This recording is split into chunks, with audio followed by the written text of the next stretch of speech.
नमस्कार बंधुरा रिंकुर हेसेले स्वागत। बंधुरा आज के आमी कचु दिए पुई शाकेर घंट रेसिपि शेयर करब।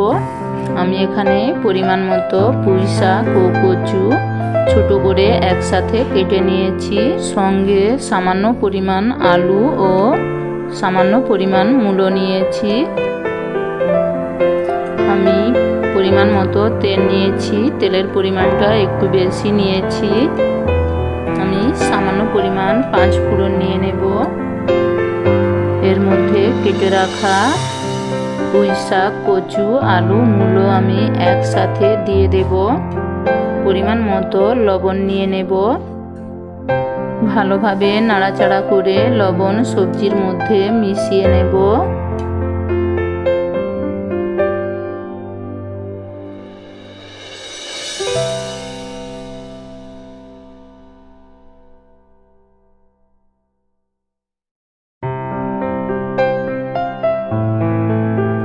আমি লো আঁচে 5 মিনিটের জন্য ঢাকা দিয়ে দেব। 5 মিনিট পর ঢাকা সরিয়ে নিয়েছি। পুঁই শাকের সবুজ কালারটা প্রায় চলে গিয়েছে। হালকা নাড়াচাড়া করে নেব।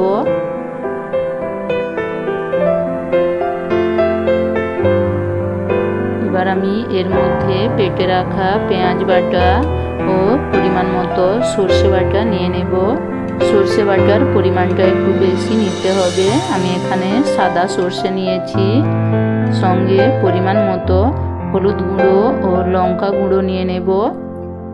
সঙ্গে সরষে বাটার জলটা নিয়ে নিচ্ছি।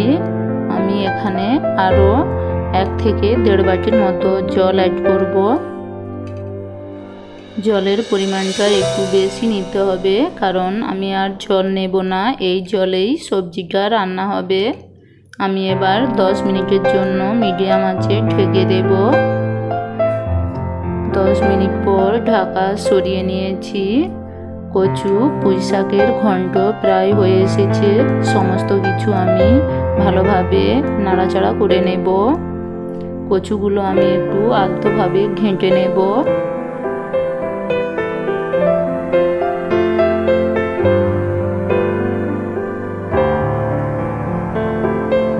কচুগুলো আমি ঘেঁটে নিয়েছি। এবার ভালোভাবে নাড়াচাড়া করে আমি একটা পাত্রে নামিয়ে নেব।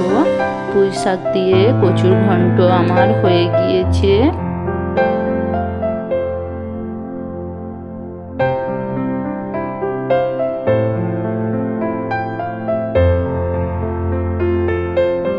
এইভাবে খুব সহজ পদ্ধতিতে বাড়িতে প্রত্যেকেই কচু দিয়ে পুঁই শাকের ঘন্ট এইভাবেই রান্না করবেন।